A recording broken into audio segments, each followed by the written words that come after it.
Well, hello again, and it's Bill with Cruise Planners, here to show you a little bit about what our Cruising 101 seminars look like. This one was done for a group going on the Oasis of the Sea on the Eastern Caribbean.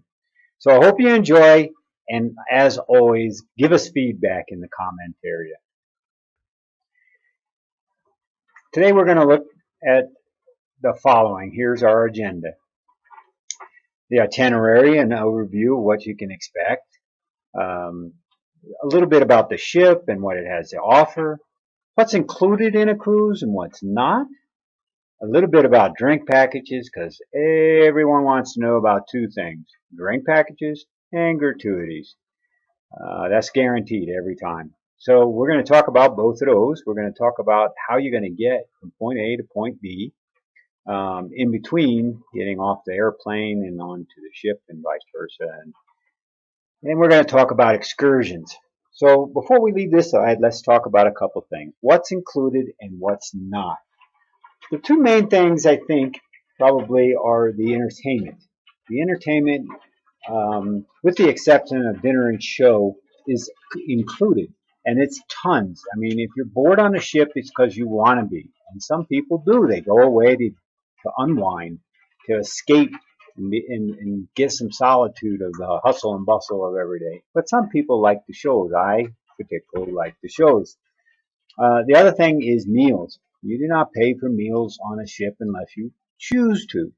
The meals in the main dining are superb, and they have both sit-down formal meals, casual meals, and they also have the buffet style. And then snacks, and like some ships have pizzas and ice cream and that kind of stuff.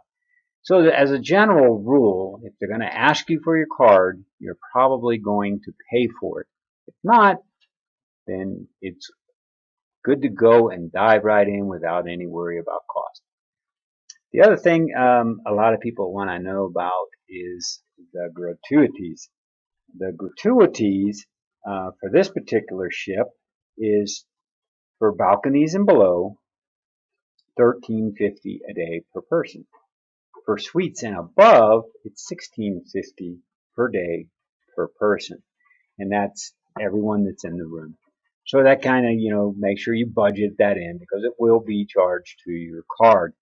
How do they get your card? Well, when you check in at the port at the dock, you go through just much like an airplane process. You go through the check-in, and they're going to issue you a room key, which has your credit card information included on it. So every time they're going to charge you, they take that card and charge you. The things on ship besides the gratuities, maybe your drinks, maybe you're going to go to the shops and buy some stops. Maybe you want a romantic, intimate dinner at one of the specialty shops. Um, there's excursions you could buy on the ship, and a few other things that I might have missed over. But that's what you can expect as you get on the ship. So let's go to the next slide. Next slide is your itinerary. This particular cruise is starting in Fort Lauderdale. Wonderful place, great to spend a day or two extra there. There's so much to do, and I always recommend that people try the water taxi out. It's overlooked sometimes, but I think it's awesome. And there's just tons to do in Fort Lauderdale. I love Fort Lauderdale. From there, you're going to go to Nassau. Biggest thing in Nassau has got to be Atlantis. And if you want to do anything Atlantis, you either go straight through Atlantis or you have to go through the cruise line. There are some work behind ways, but normally the hassle and trouble you go through to make that work probably isn't worth it. But you know what? That's your individual call, and we will do what you need to do. And so besides Atlantis, there's also the Blue Lagoon Beach, which is nice. It's got some chairs. It's right on the beach. Got the Caribbean music playing with the vendors. It's a nice place. From Nassau, you're going to have a day at sea before you reach St. Thomas, which is Corlet Amelie. It's part of the British Virgin Islands. It's a great place to snorkel, to do some kayaking, maybe do some of the snorkel on the catamarans. That's always fun. That's always one of my favorites. You know, you get a little meal, you get a little drink, you get a little snorkeling. It's a complete day. So that's a good place to do that kind of stuff. The next one is St. Kitts. St. Kitts is the farthest destination, and there you know you can do some hiking. You can hike through the rainforest. You can get hike through up on a volcano, an active volcano. Um, it's just beautiful scenery. Um, Plenty of shopping and historical old fort there, which is nice to visit. From there, you're going to have 2 days at sea and then get back to Fort Lauderdale. And everyone says, well, what do you do at sea? Well, there is tons to do at sea. So let's go check out the ship. This is a good time to do that. Here are the two main areas unique to Oasis class ships on Royal Caribbean. As you're looking at the slides, on the right side is Central Park. This is where a lot of your shops are. You're going to take a look above in this picture. These are Boardwalk, I'm sorry, Central Park balconies. Awesome, awesome, awesome idea at the Royal Caribbean. You can, look down in there and, people that like to people watch. This is a great opportunity to do that. This is a meeting area. This is a hangout area. This is where you're going to socialize, run into people that you can talk about how much great time you're having on the ship. It's also a place where often you forget you're on a ship. It is amazing, something to see, and have camera ready because you're going to want to take pictures. And then now we go to the left side. That is the boardwalk area. This is where a lot of your specialty shops are, games, and the carousel, the awesome carousel. Got to check it out. Got to see it. And again, a general rule, it's okay to ask if there's a fee associated, but many things on the ship are included and complimentary. So just before you dive in, especially if you got the kids, you might want to find out, and it's okay to ask somebody. So, some of the things on this particular ship, you got a basketball court, you got pools, you got a zip line, you got rock walls. It's got 16 decks. It's got 20 dining options. It's got H2O for the kids. That's a playground for the kids, so maybe the kids can have some time, the adults can have some separate time. They got 3D theater, and they got Voom. Voom is awesome. It's the fastest internet at sea. There is a fee for that, and as you get on, they will offer that. You can pre-buy it if you like, if you need to be connected. This is the fastest way to do it at sea. Okay, so we're going to move on to the next one. The next one is the drink packages. Everybody wants to know about the drink packages. Drinks, for the most part, are not included in your cruise fare. The drinks at your meals, water, your tea, your coffee, are included.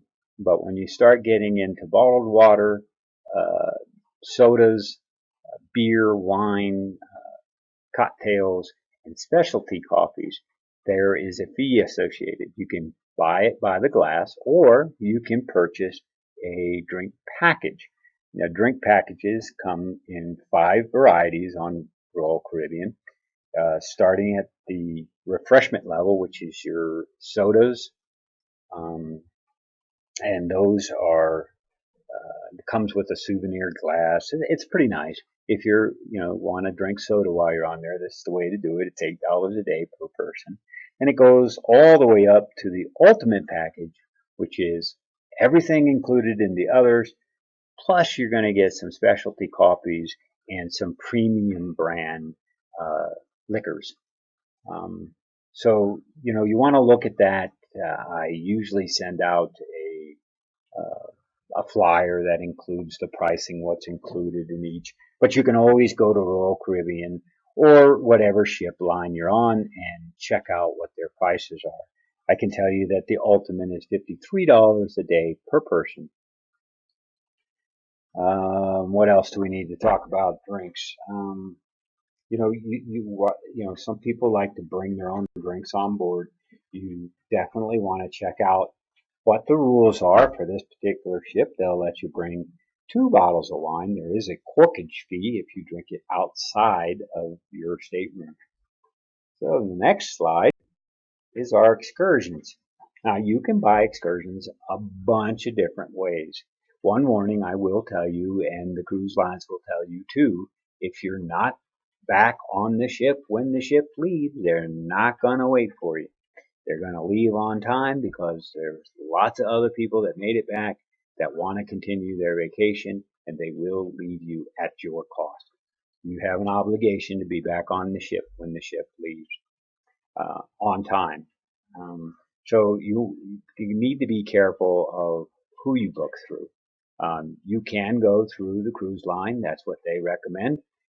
Sometimes their prices are a little more and their group sizes are a little bigger. Normally, we recommend a company called Shore Trips or Shore Excursions Group. Those are the two that we recommend. We actually don't sell any others. And to get the short trips, if you book a vacation through us, we make it real simple. You just go to the little tab on our website, click on My Trips. If you don't have a password and log in, you can request one. You will get one. And you can see your vacation. You just click on it. And underneath that, you can click on Excursions. Once you click on Excursions, the picture on the right is kind of sort of what you'll see. You'll see the name of your ship and the date of sailing and how many days. And then little blue dots and all the locations that you're going. If you click on the blue dot or the name on the left, it'll pull up all the different excursion opportunities for your cruise. It's still very important to make sure you know your dock times, when you're going to be docking and when you're going to leave port, so that you don't book an excursion that's outside the scope. Because remember, these excursions are for all cruise lines. You got to make sure. If you ever have a question, there's always the 800 number or my number that you can call to find out if the excursion is right for you. I always recommend, if you want to do it, book it prior to going. It's a better bet because sometimes they get canceled for no interest, and sometimes they get canceled because they're booked up. Most likely they'll be booked up. But the group sizes on short trips, which is what you're looking at, are usually much smaller. I've been on several of them where it was just me and the person I was sailing with, which is really, really nice. You really get to dive into the different types of adventures or sightseeing or whatever you're trying to do. So there you have it in a nutshell. Cruising 101. Thank you for listening. Again, your comments are so welcomed and so wanted. Please leave them in the comment box. Until the next time, this is Bill, Cruise Planners, signing out. We help you see the world. You earned it.